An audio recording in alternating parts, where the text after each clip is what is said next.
Hi everyone. I just got done watching some of What's the Obsession. They're live with Kelly, and she had a Curious Rose on. It was a really good discussion.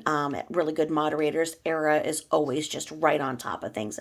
She takes that wrench and just wields it and smacks those trolls down. So it was a very good discussion.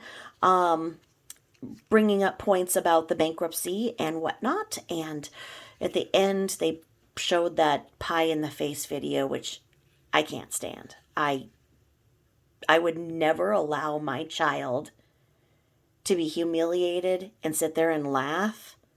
And that cry that Bella was doing, and no one was there to soothe her and stop the game, which shouldn't have had the game to begin with. It was stupid. But my arms got goosebumps and I felt like throwing up watching Bella cry. I can't stand that. And I'm so fucking sick of everybody sitting there coddling around and saying that, oh, well, SW loved her kids and SW didn't do this and everything. Stop it. Okay? Stop it. She had no maternal instinct or no empathy. She's the one in the relationship that we need to watch for. We all bought the original narrative, but this needs to stop. She was not mothering, okay? I don't want to be crucified by saying she was not a good mother, okay? Because people are going to say, well, she did this, she did that. Okay, but just stop with it all. Stop with it all, okay? Any mother that can sit back and say, I have my kids sleep trained and food trained. And yeah, it's a great thing so that I can do my makeup in the morning and I can have my time, my me time. I really need my me time. Who is that benefiting? It's not benefiting the children, it's benefiting you. You. And when you were a mother, you need to throw you out the freaking door because I'm sorry, but you have to take a backseat to raising your children. They grow up so fast. So fast. You blink and it's over. So take this time to mother and cuddle and cradle and teach and love your babies. Don't ever do what she did. Okay? We need to watch these videos like they are out there to show how not to parent because they are. Nobody went to comfort Bella, and that was no way. That was the first time.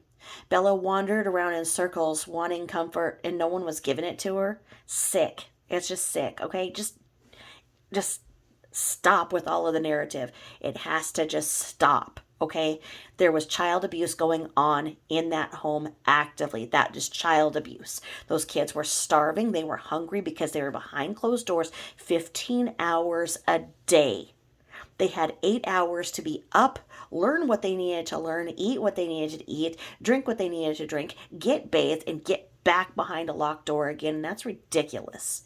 That is ridiculous. There is no way that those children could eat enough, get enough calories, burn enough calories, play, learn, eat, go to the bathroom, learn how to be going to the bathroom. It's ridiculous. And then like, oh, one of them has a diaper rash, it just won't go away. Yeah, well, that's because you're not letting either child toilet themselves for a period of 12 hours.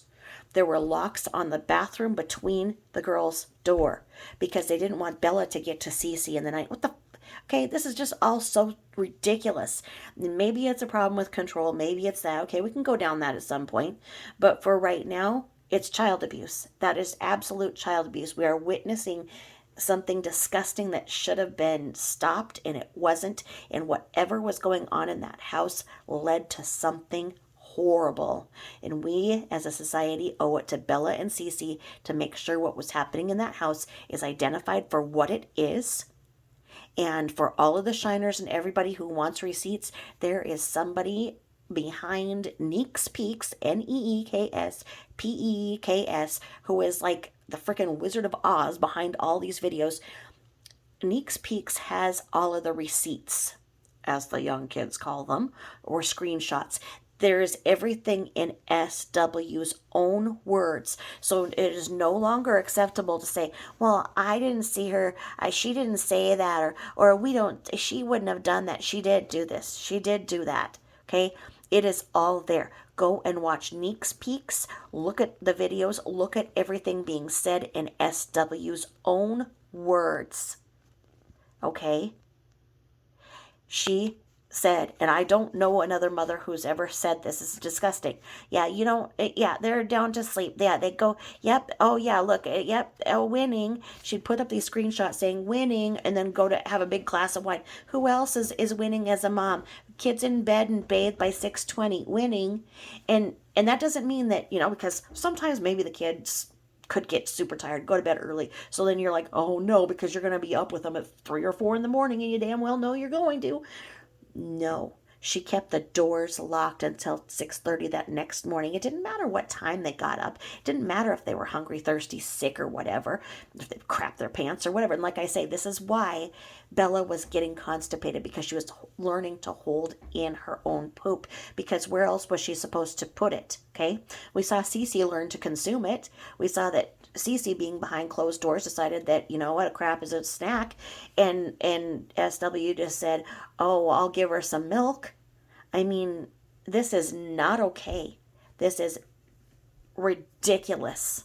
And I understand that there's this baby wise crap, or baby stupid is what it should be called, or as I like to call it, Scientology for babies, where this was that somebody had recommended it to SW and she went with it. But neither her mother nor her mother-in-law approved of what she was doing, but they both knew that if they said anything to her of the contrary, they would be cut out of those kids' lives, and then they would have less of a position to help those kids, which they knew were being mistreated as well. Okay, let's just rip that Band-Aid off. Okay, there was abuse going on in that home, and the person abusing them was SW. Whether or not she loved the children, whether or not what, it does not mean that she deserved what happened, because in the conversation that I just saw, then you have the one shiner who has to have the script up that says, she didn't deserve it. Well, she didn't deserve it. Well, she didn't deserve it. Well, she didn't deserve it. Okay, well, no, she didn't deserve it, but those kids didn't deserve it either. Okay, and who was the one in the helpless situation? That was Bella and Cece. They didn't deserve what was happening to them.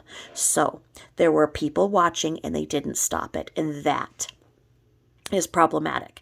Now, with the theory that another creator has that there was CPS involvement and that SW was not allowed to be alone with her own children, then maybe somebody did speak up, and maybe somebody did bring this to the Child Protective Services, because with all of the nurses that were friends with SW, nurses are mandated reporters.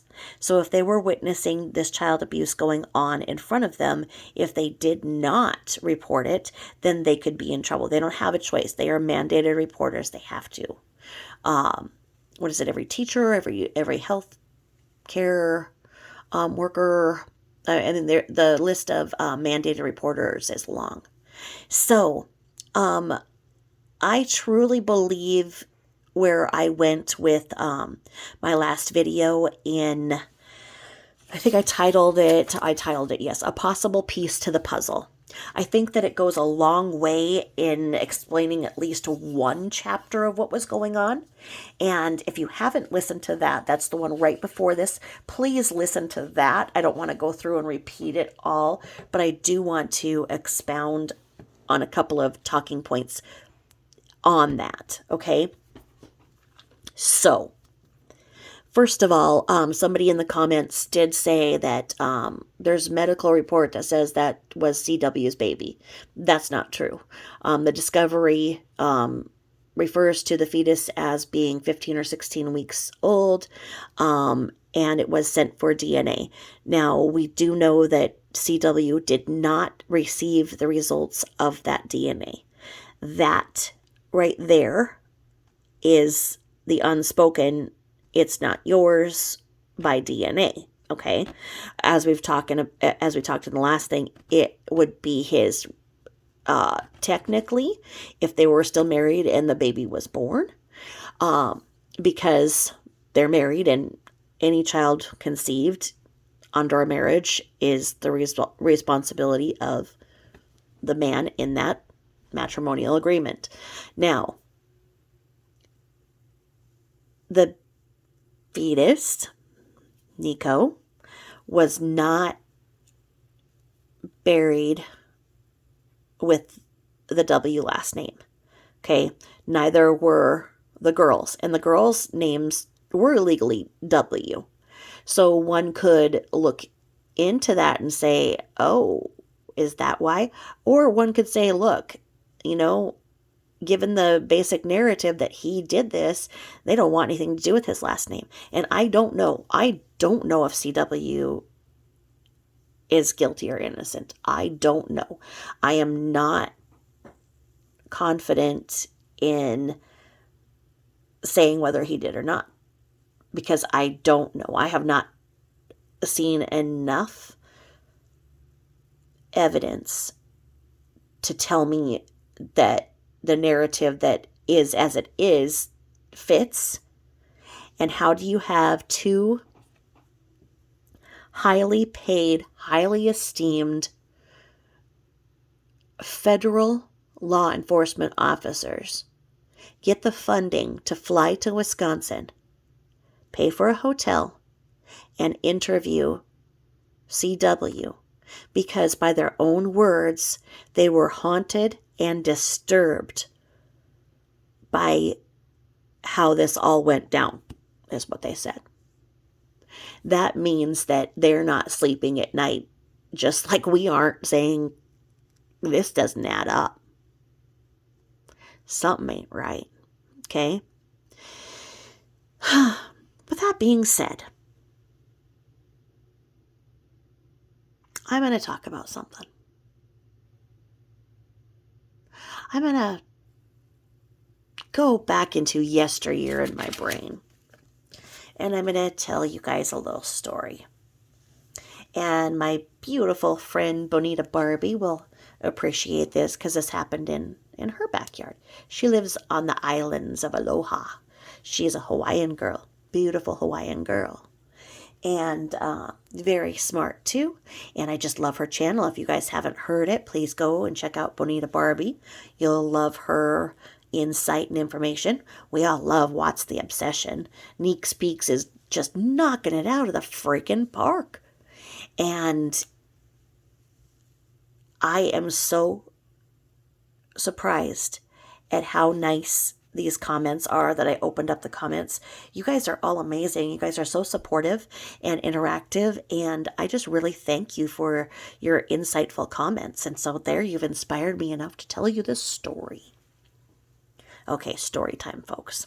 All right, let me take a little tip back of root beer here before we go.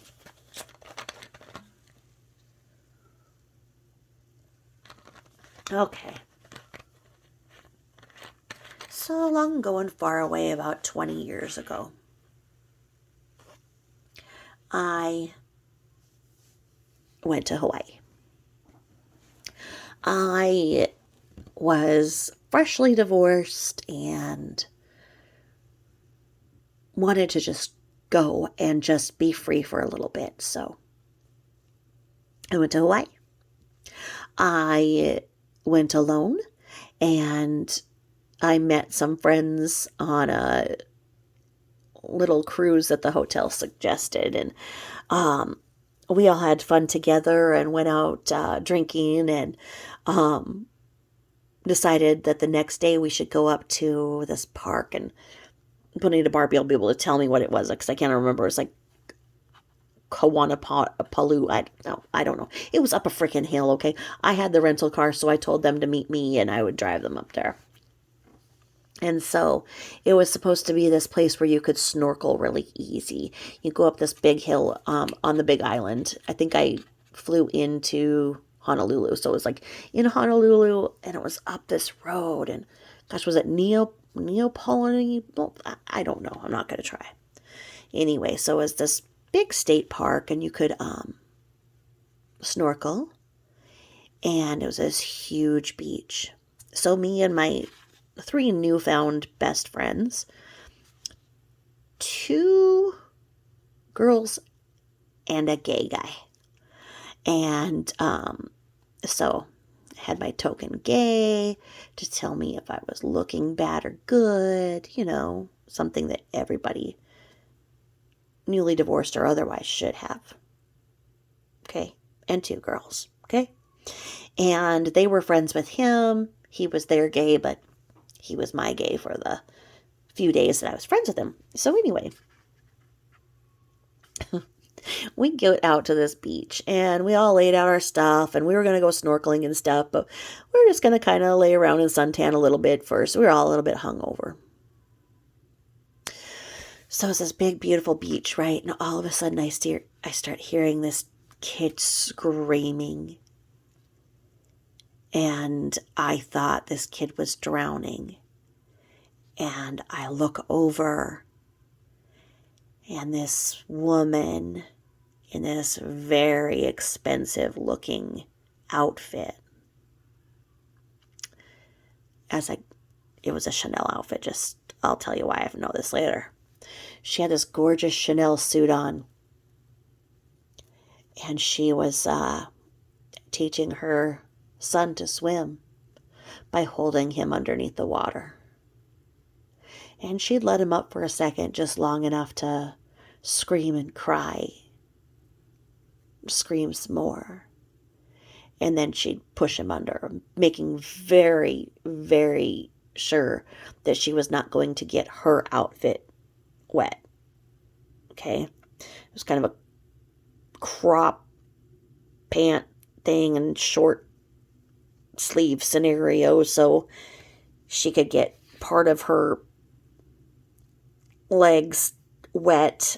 She pulled them up, so she'd get further in her arms, and she was just drowning her own child. The screams from that child haunt me to this day. The whole beach, everybody could see. Everybody looked and looked away. They saw that he was not in danger. His mom was doing it. That's all right. I was standing there looking in horror at it. And my friends said, "Oh, don't worry about it. Just put some headphones in. We'll go snorkeling a little bit." Well, my new friends didn't know me very well. I'm telling you that because they put on their headphones and I watched other people put on their headphones. Some people got up and left. People moved away from it because it was just too loud. And then he was crying as he was screaming. She'd let him up. Lesser and lesser would she let him up, so he was screaming even more and more. And she would just hold him down, holding him under the water. And, it was an ocean. So it wasn't like it was just in this little 2-foot area. I mean, the ocean and the waves were coming, and the waves were, you could tell this kid was aspirating everything. She let him up just long enough for air, cry, scream, put him under again. It was terrible. Everybody stood there, watched, did nothing, walked away, put in their headphones, because that's the mom with them, right? What are they going to do? What are they going to do? It's the mom, so what can they do? The mom's doing that to the kid. Yeah, it's in front of everybody. Yeah, she's, making him aspirate salt water, but it's his mom, right? The dad, the man standing on the shore with his arms crossed. The Chris Watts in this scenario, right? He's just standing there, boom, boom, boom, boom, looking around. Oh, Lord, I couldn't stand it anymore. Oh, I walked over. I walked like with fury. Like I did the whole Yeti walk, like, all the Bigfoot walks that you see like on the thing. I was probably like very primal, very Bigfootish, and just went over there, got in, and I grabbed that little kid, and I held him, and he grabbed onto me, and I made sure he was okay, and I told him to go on the beach and let his dad go put a towel on him. I was going to teach his mom how to swim. I'm not kidding you. And that little boy, he ran, and he held onto his dad's leg, and that Chanel suit, I'm not kidding you when I tell you the force of all of the oceans came in my hand. And I pulled this big ass wave, and I dunked that woman under, and I held her under, and I did exactly to her what she did to her child. I did that. That's me. That's what I would do. If I saw child abuse happening again, I'd do the same thing. Okay? So, she was yelling at me about getting her outfit wet and blah, blah, blah, blah. And I'm like, don't you ever do that to your child again. Don't you ever do that to your child again. Then she's like, my outfit. So, I had to dunk her a couple more times until she shut up. But, she didn't know how to swim. It was very clear. After a couple minutes, she did not know how to swim at all. So that was how she thought that she would teach her kid how to swim, is by holding him underwater, because she didn't know how to swim. So then she thought that was right. All of these people around didn't do anything because, that's their mom. Okay. Now, after this was done, I walked back up to the beach, and these women came running up to me, and I thought they were going to, just tell me off. And they were like, you are so brave. You did so good. You did such a good thing. We all wanted to do something, but we couldn't because that's his mom. What are we supposed to do? And they were so nice. And they were just like, you are so brave. Thank you. And I was like, oh, no problem. And then most of the other people on the beach, looked at me and looked away fast, and my new friends pretty much made it clear that they thought I was a crazy lady, but because I had the car, they had to be nice to me still. But that's what I'm saying, is that not everybody will stand up when they see child abuse, because they think, well, it's their own mom. It's theirs. You don't get involved in other people's business. Oh, well, that's their business. Oh, well, somebody else is going to do it. You know what? No, somebody else isn't going to do it. It's up to you to do it.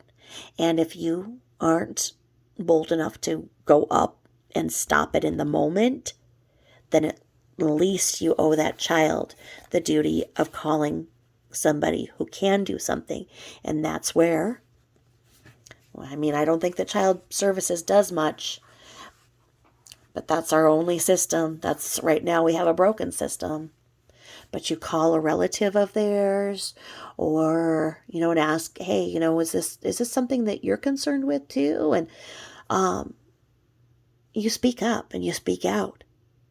And if it ends up that you have to be the one that opens your home to that child, or you open your home to that child for a few hours each week, so that you can at least say that for a few hours each week, you're making a difference in that child's life, that's what you've got to do. It takes a village to raise a child, and it takes much more than a village to stop child abuse in its steps. We cannot allow child abuse. It's the theft of the childhood. When you don't have a childhood is from birth to 18, okay? Let's say that. Probably more like 14 or 16, right? You can't get those years back, and look at how many years you'll be in therapy if you have a messed up childhood. Adults hurt when they've been robbed of a childhood. That's how we have our substance abuse issues in society, and alcoholism and whatnot. It all goes back to what they didn't have in childhood. childhood is so important to hitting all of the developmental phases and whatnot. And Mia over on her channel was doing a really good job of pointing out how Baby Wise would stop those children from having correct attachments. She went through, Eric Erickson did a really good job of explaining the theories of attachment theory. And the one thing that Eric Erickson postulated that really just will never leave my head is that as long as a child has one person in their life that loves them unconditionally, they can thrive. It doesn't say that that has to be a parent. Okay? It's one person that loves one child unconditionally. That's where I like the things, where there's the big brothers and the big sisters clubs in our society where, you can go and you can make a difference, because then what if you're that one person in that child's life that loves them unconditionally? Did Bella and Cece have that in their grandparents? I think they did, but I think that their relationship with their grandparents was controlled as SW controlled everything. And if they spoke up, or if they were not complicit and compliant in the abuse that they were observing, they'd be kicked out of those kids' lives, and that unconditional love would not be given because they'd be blocked from giving it.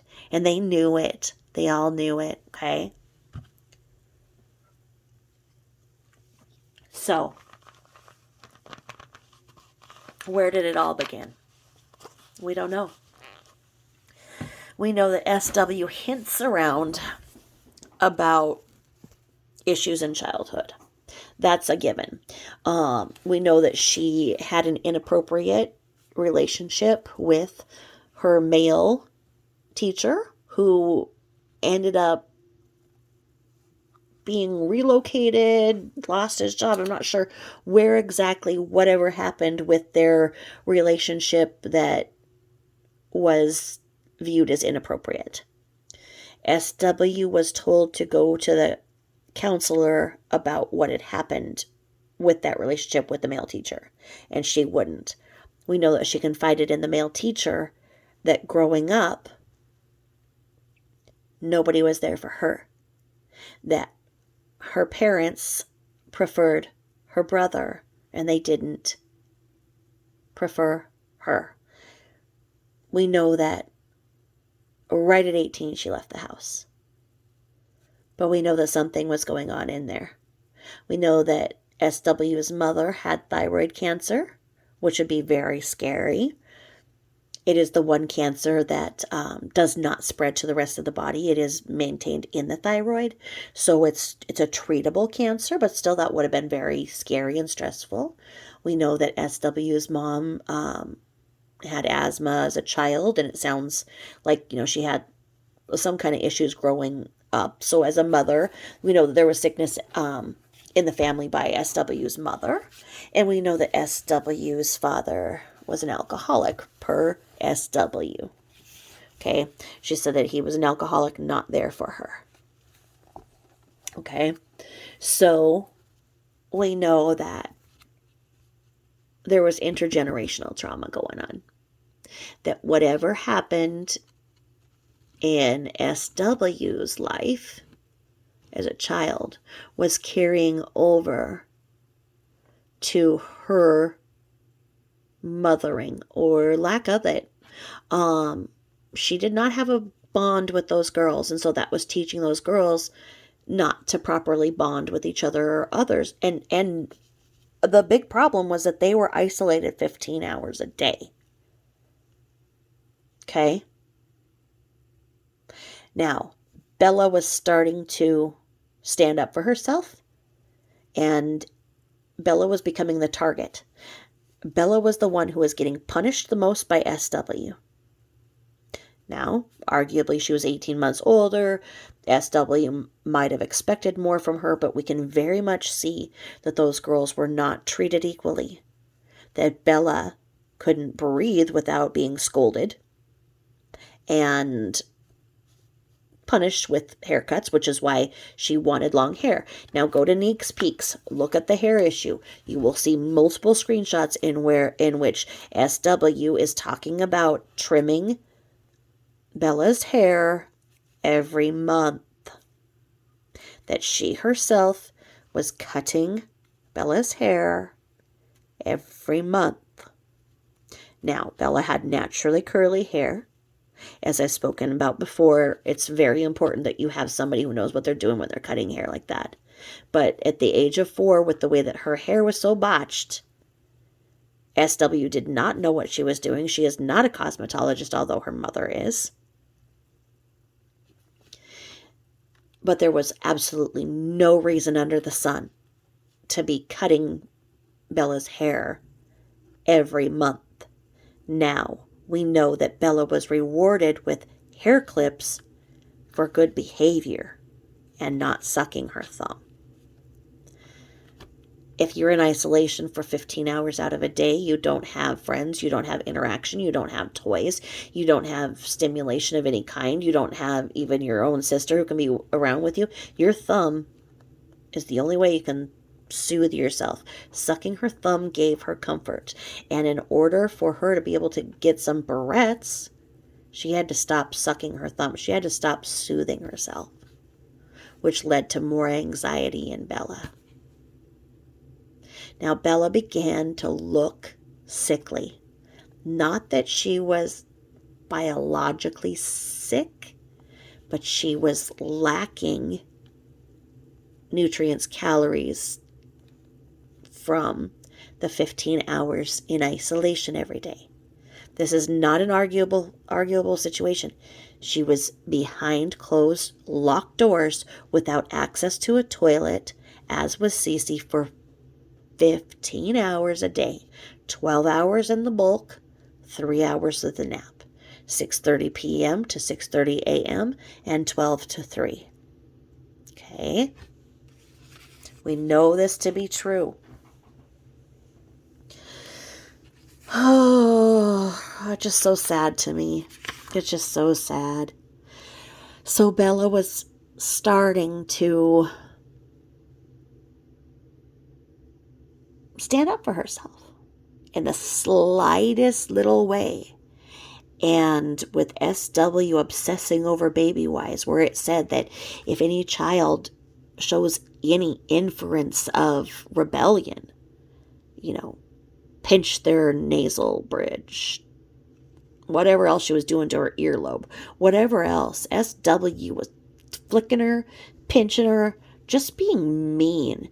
SW wasn't a mom. She was like the mean teenage babysitter that gets told on at some point, but until then the poor kids are stuck with a mean babysitter, and that's all she was. She was not bonded to those girls, or she would have picked them up when they were crying. Who says that as a mom? Who says that? Yeah, I put them down to sleep and they're sleep trained. You don't pick them up, you don't rock them. And she says for Cece, she did it at day 1. She started it in the hospital. What kind of mom does that? Okay, we saw the picture where she's got the glamour shot, where she's got all of her makeup on and a push-up bra, hours after giving birth. And Cece, well, yeah, because what was she doing? Ignoring her in her isolette so she could do her makeup? They do that. They have the kids come in with you. They have the babies in their little isolette with you in the little thing. And so because she wanted to inflict Baby Wise on Cece on that first day, did she keep her in the room and let her cry it out? Because you don't cradle them, you don't rock them. It's ridiculous. But then you see in those videos, and you see Bella, clinging to her mom and whatnot. No, she's clinging to her mom and climbing, and she's 4 years old acting like that.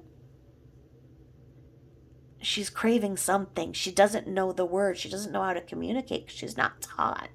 She wasn't being stimulated. I am so sick of everybody saying how hyper CC it was. No. She was not stimulated. Was she ever taken to a park where she could climb a big toy? Was she ever taught to ride a trike, get on a bike, go swimming all day? Go run and play and catch tadpoles? Go make a mess with all of your toys? Sit down and paint, color? Oh, they could do the vision board in which each child said they wanted food. They were not cared for properly. They were abused. Now, Bella would have continued to have been, if she would have grown into teenagehood and they would have remained married, Bella would have been seen as the rebellious child, the one that's so difficult for them. She would have become the black sheep of the family. And maybe SW was the black sheep of her family, as she says that her parents preferred her brother and weren't there for her, and that her father was an alcoholic and not there for her. Oh, but they're there now, aren't they? Oh, yes, they are. Now, I very much bought the narrative in the beginning. Okay? I saw CW and, wanted to throw tomatoes at the screen too. I'm like, what a, okay.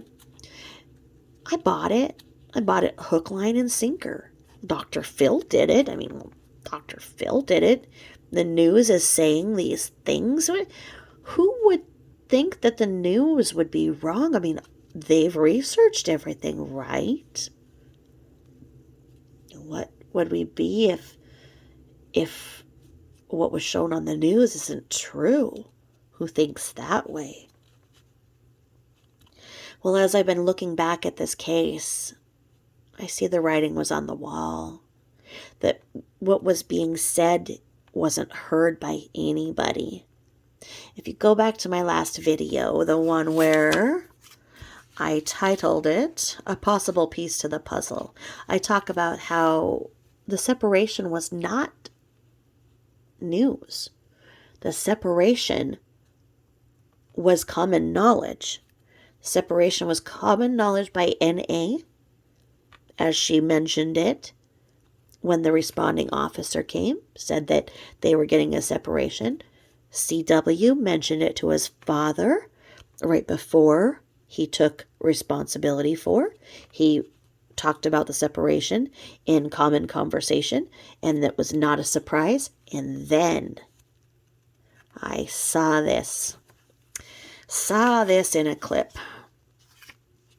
and it was dated August 16th of 2018. So it was the 16th. And it was on channel WRAL. And it was at SW's mother's, the salon that she worked at. Okay? And the person being interviewed was another stylist named Darnell Search. And she was talking about how weird and shady CW was acting. Because I didn't realize that CW had also came to North Carolina when they were there for that 6 weeks. So he came and visited, and he came down to the salon. I believe he got his hair cut there. And this Darnell Search woman, fellow cosmetologist of SW's mother, was saying, oh yeah, he's all creepy, it was real shadowy, looking down, wouldn't talk to anybody, yeah, but, they're in the middle of a separation and all that, and yeah, they're getting separated. What? What did you say? How did any of us miss that. We are being told that it's this beautiful family. She's pregnant with her third child that he wanted so bad.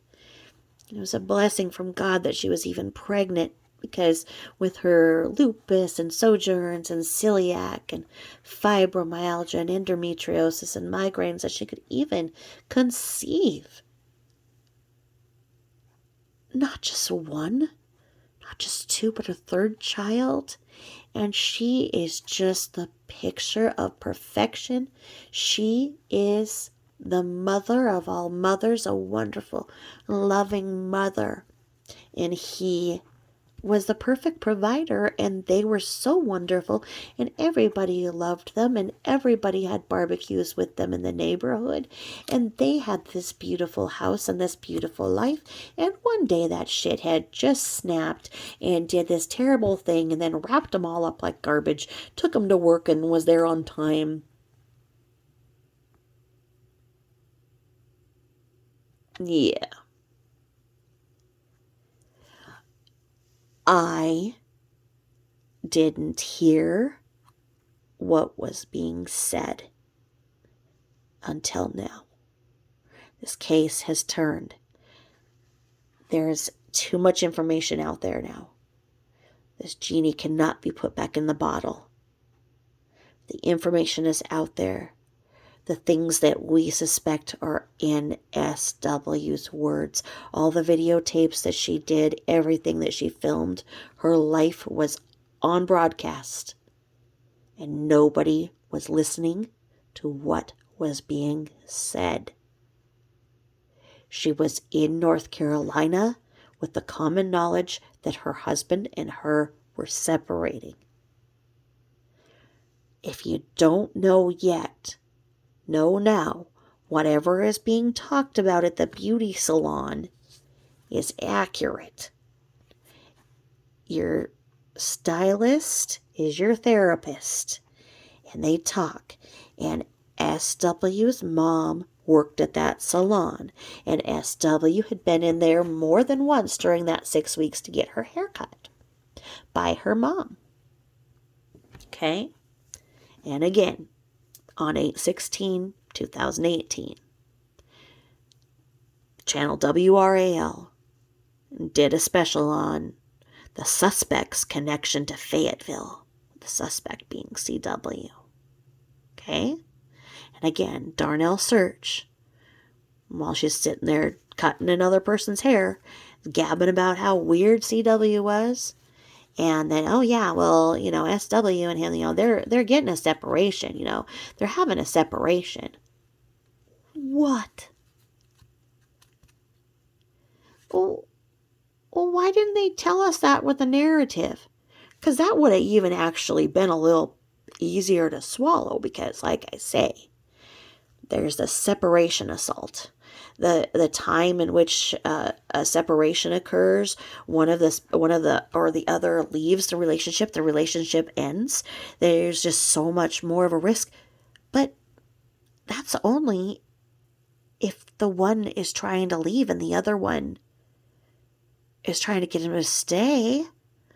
So if they all knew, and the parents knew, that they were getting a separation, why didn't the news broadcast that this couple who was separating, or were in the middle of a separation, and where was the next chapter in that? Because they were getting a separation. The house is going into foreclosure. Oh, but foreclosure, we don't do that. No. That would be bad for images, and we all know that SW and her family is all about the image. They couldn't let that next part out now, could they? And they couldn't let it be that she was going to be a pregnant woman, estranged from her husband with her third child. Because if the beauty shop was talking about how they're getting a separation, and she's 16 weeks pregnant by then,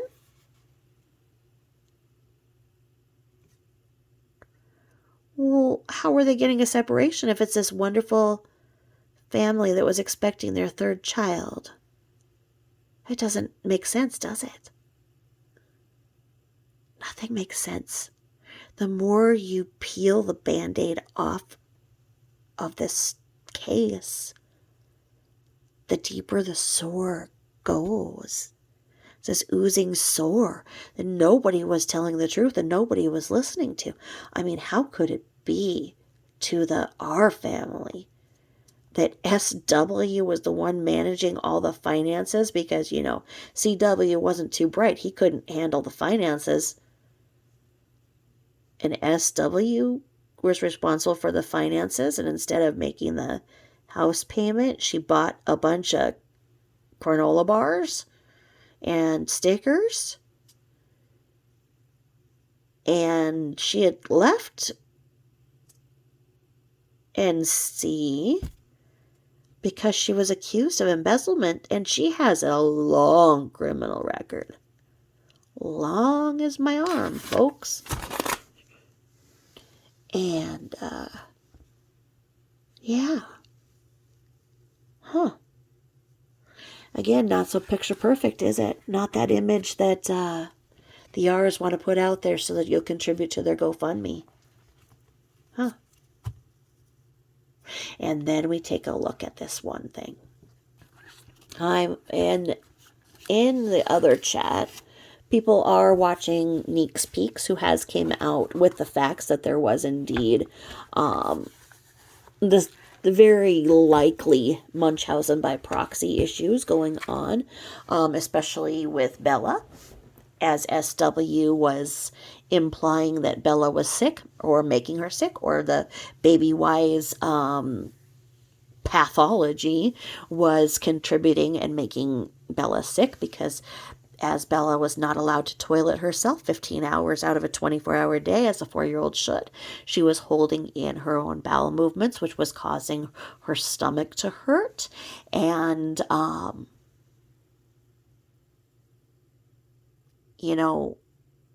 when you're constipated, you can't eat, you can't shit, one goes to the other. And so remember how many times it was, oh, Bella has a stomach ache. Oh, Bella hasn't eaten in 2 or 3 days, whatever. Yeah. It's because she was constipated. Because she wasn't regularly toileting herself. Because she wasn't allowed to or taught to. Okay? That bathroom was locked. These are the facts. This is sad. Okay? So, what you've all been waiting for, and I'll put this on in the comments too. I'll put at the 4810 mark, I did the definition, just so that if some of you guys just were here for the definition of Munchausen by proxy. Okay, I'm going to go ahead and read the Munchausen by proxy definition written by this author here in this textbook called Victimology, The Legal, Psychological, and Social Perspectives. It's a 2nd edition written by Harvey Wallace.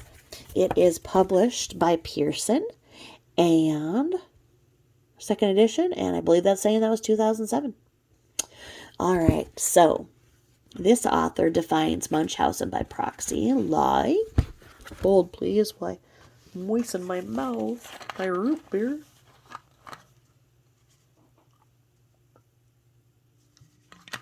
Okay, so here we are. Munchausen syndrome by proxy. One type of child abuse has recently become a topic of discussion. Munchausen syndrome by proxy is defined as a psychiatric disorder whereby individuals intentionally produce physical symptoms of illness in their children.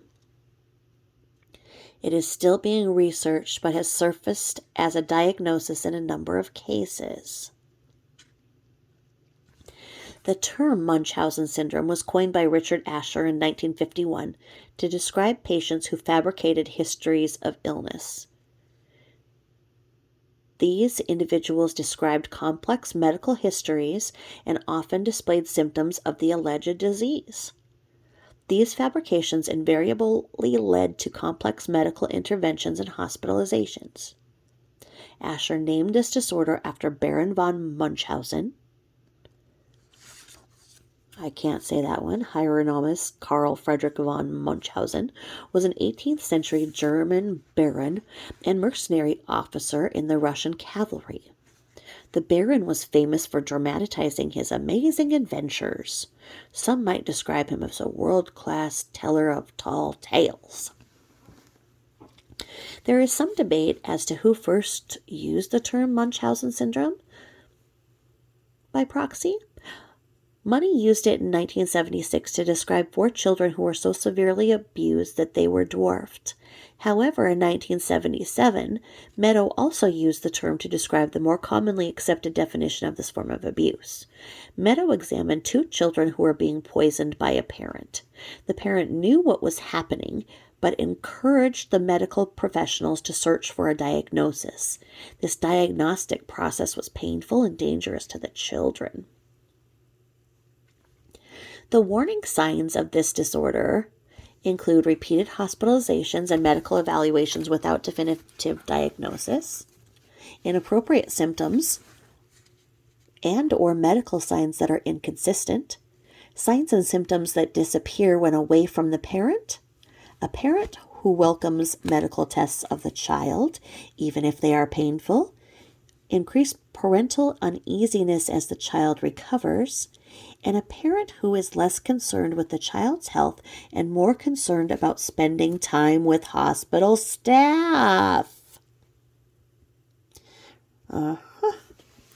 Today, professionals in the field have come to the conclusion that Munchausen syndrome by proxy is of continuing concern. Some authorities predict that 10% of these child victims will die at the hands of their parents. Professionals in the field must recognize this form of child victimization and respond accordingly. Okay?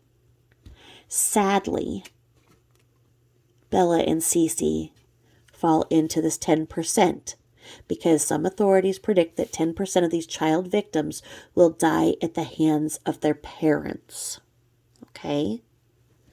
I don't know if CW or SW caused the death of Bella and Cece, but by definition, they are both their parents, and they fall into this 10%.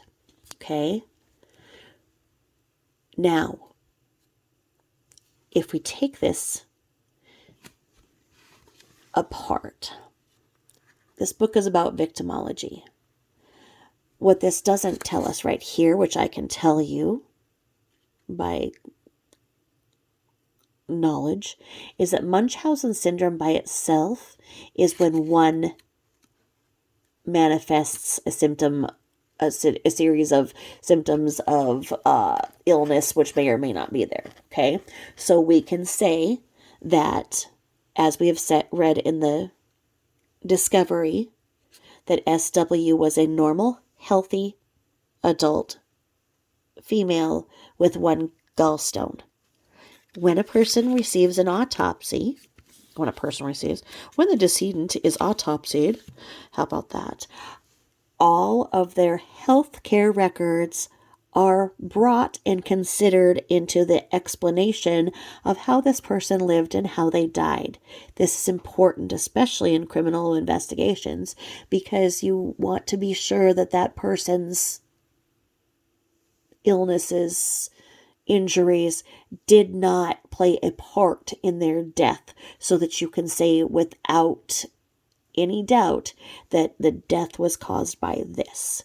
This means that there were no definitive discoveries of any illness or proof of any illness that SW had. This means that she did not have celiac, Sjögren's, lupus, or fibromyalgia. Okay? Now, the people who want to come at me will say, well, lupus is invisible and fibro is invisible. Yeah, I have fibro and I know it is invisible, but I can tell you that I'm hurting every freaking moment, okay? But it is only invisible to other people to some degree, okay? Lupus causes a butterfly type rash on the person's face. And it just appears. It's really interesting. I worked in a hospital for a number of years. I'm a nursing school dropout. I was deathly allergic to latex, and going into anaphylaxis every time I went to work turned out to not be very good in 1996. So there you go. I ended up on a quest of knowledge and have a little bit too much education for my own good. But anyway, I'll impart my knowledge to you guys for free. How about that? So anyway, lupus is only invisible as the colloquial, I can't say the right colloquial term, is an invisible illness, because lupus does attack usually one organ, sometimes more. Usually the kidneys. So it's invisible to that effect. So if she really had lupus and really had such problems with it and really was 34 years old, you would see some damage from the body attacking itself. You would see some damage in the kidneys from lupus. Okay?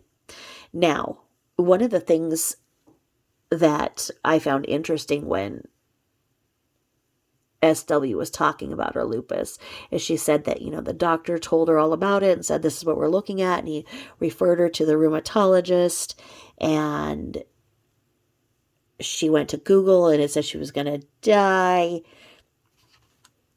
She went to the rheumatologist, and then doctor after doctor, so many rheumatologist after rheumatologist.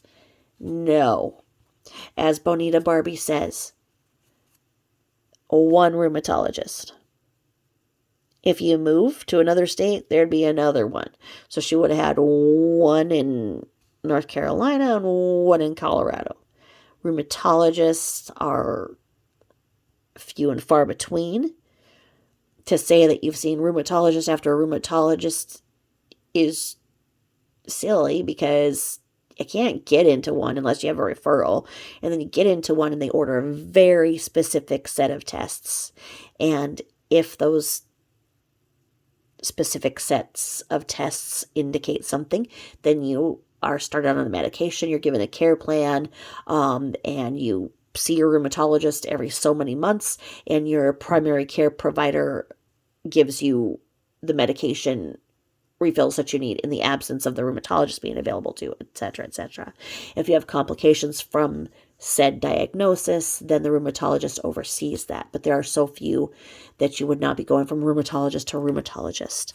I truly believe that she wasn't feeling good. I truly believe that her stress from being accused of embezzling and her owning a home at a young age by herself and being financially destitute, because she's accused of embezzling, and sold the house for no profit, just straight up, and had to give the furniture with it. That is not somebody who's successful. Okay? I believe she was in too deep. I believe that when she read the Google thing and saw the lupus thing, she was like, this fits. This makes sense. And she took the horse before the cart and told everybody she had lupus. So then when the SLR, what is that, systematic lupus, SLR, I can't remember. Oh, SLE, systematic lupus erythemus? Is that what it is? I don't know. I only have half a brain, so it's my COVID brain damage. But anyway, so yeah, I think it's the SLE. I think that once she found out that test came back negative, she didn't know what to do, and she couldn't backpedal because she'd already been living like she had the diagnosis and was already in the support groups before she had any inkling of the doctor giving her that referral. Now, who does that sound like in the definition? That sounds like Munchausen by proxy. That fits the Munchausen diagnosis. So we say SW has Munchausen. By proxy is the definition of using it on your children. So it is creating a diagnosis through your child to further get that information. Now, she was not in nursing school.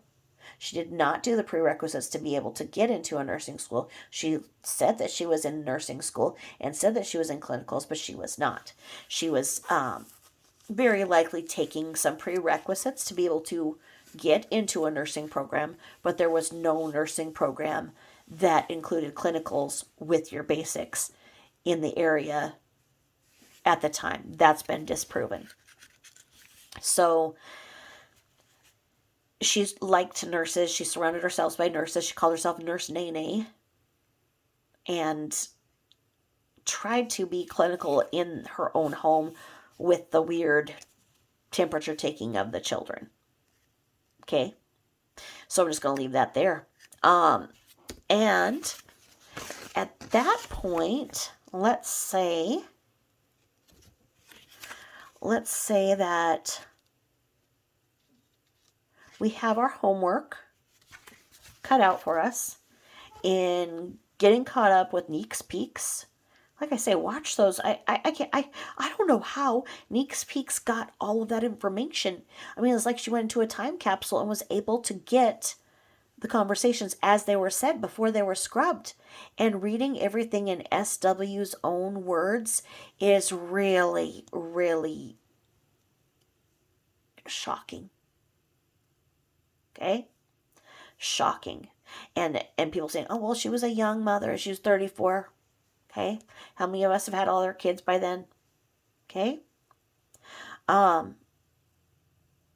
Did she need direction? Did she need somebody to tell her to knock the shit off and stop doing this baby wise crap and pick up your babies and love them? Yes.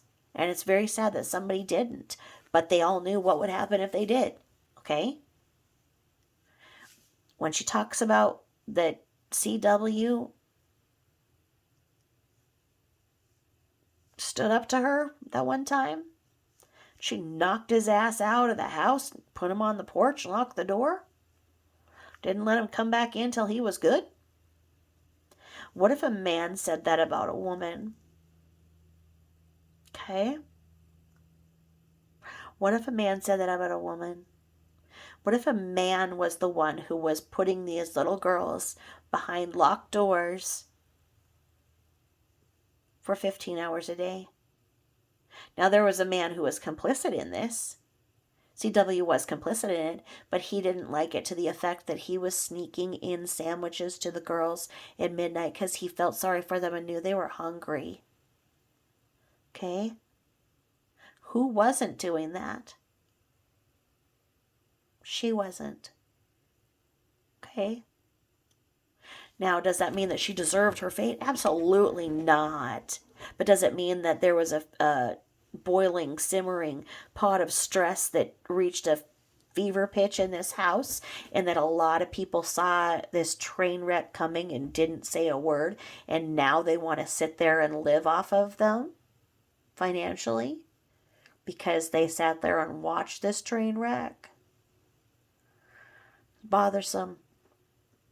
What kind of a grandmother puts life insurance policies on their grandchildren? Bonita Barbie brought that up. She said it exactly like that, and that's very sobering.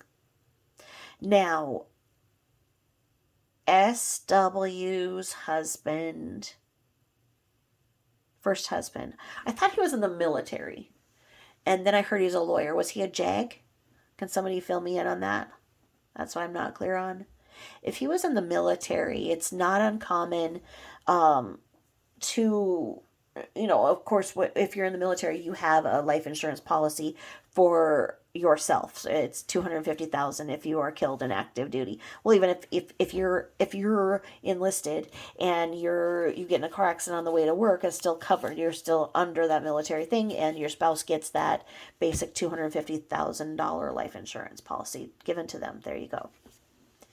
Now, somebody said that the life insurance policy that SW had, that she had her mom on, was USAA. If indeed that's the case, then yeah, that would be from the military, because that USAA serves military members. So it would make sense to me that if there was the military connection, so the husband had his own life insurance, and then like maybe they talked and they were like, hey, it's not that much more to have another policy, so why don't we have one on each other as married people? And then when they divorced, then she changed him as the beneficiary and put her mom on until she got remarried. She probably thought she'd changed it, when she got remarried. And then when she decided that CW was not the brightest light on the Christmas tree, then she decided that, what, if something happened to her, then she would want her mother to have the funds to disperse for the girls. I would think that. I don't think that her having a life insurance policy is that nefarious. If there's that history, I don't like it that the Rue has one. I don't like that the grandmother had that. And she apparently had it from her vision of seeing the girls being killed and put in the oil tanks. The hell would make you think that? Like, I don't even like to think about that, and we know that it happened. Like, what kind of a visionary was SR, or is SR? And about not talking about the dead. That has been told to us for, I mean, it's always said, your grandmas will always say, don't talk about the dead because they're not here to defend themselves and blah, blah, blah. That came from the Catholic vernacular of don't talk about the dead because they're not here to defend. That's a very Catholic thing. And we know that SW's family was very Catholic, which I don't understand because they're not buried in a Catholic cemetery. So I don't understand all of that. But the Catholic thing of the don't talk about the dead, that came from when kids started accusing Father so-and-so of doing terrible things, because at that time the priests were not alive and they couldn't defend themselves. And so always when somebody says don't talk about so and so, as a group, as a collection of people, you should question who would benefit from that silence. And we know that there's a whole series of altar boys that are out there and still hurting and have become fathers, and the majority of them are great fathers. Some of them have reoffended. And that's because they were told not to speak of the dead because they're not here to defend themselves. And several priests that are not alive are now proven to have been offenders. And that is why the Catholic Church is bankrupt. So that whole don't speak about the dead, blah, blah, blah. No. There's a reason why SW filmed everything. And that reason is now for us to be able to see behavior in ways that we never could. Most people don't put their life on display. And because she did, and because there was this tragic outcome, we have an opportunity to look at these behaviors and see that they were wrong and make sure they don't happen again. And really, if you know of anybody who's using Babywise, really, to tell them that the American Association of Pediatrics says don't do this. It causes attachment disorders. It causes malnutrition. It causes failure to thrive. It causes, the list just, it makes sense. When you look at, when Mia put up the little screen grab of what the American of Pediatrics said, it lists off exactly what we are seeing in Cece and Bella. Exactly to the letter. So thank you for listening to my musings. I appreciate it. I appreciate all the insight and the banter in my comments. Thank you so much for all of your kind words. And shiners, if you come by and you start talking, I'm going to give you homework. Because like I say, I'm going to start putting these dates down so that I can say, hey, this is where I saw this. So 8/16/2018, channel WRAL. That separation was noted at the salon. Yes, it was. All right, guys. Thank you so much for listening. I'll do another video soon. Thank you. Bye-bye.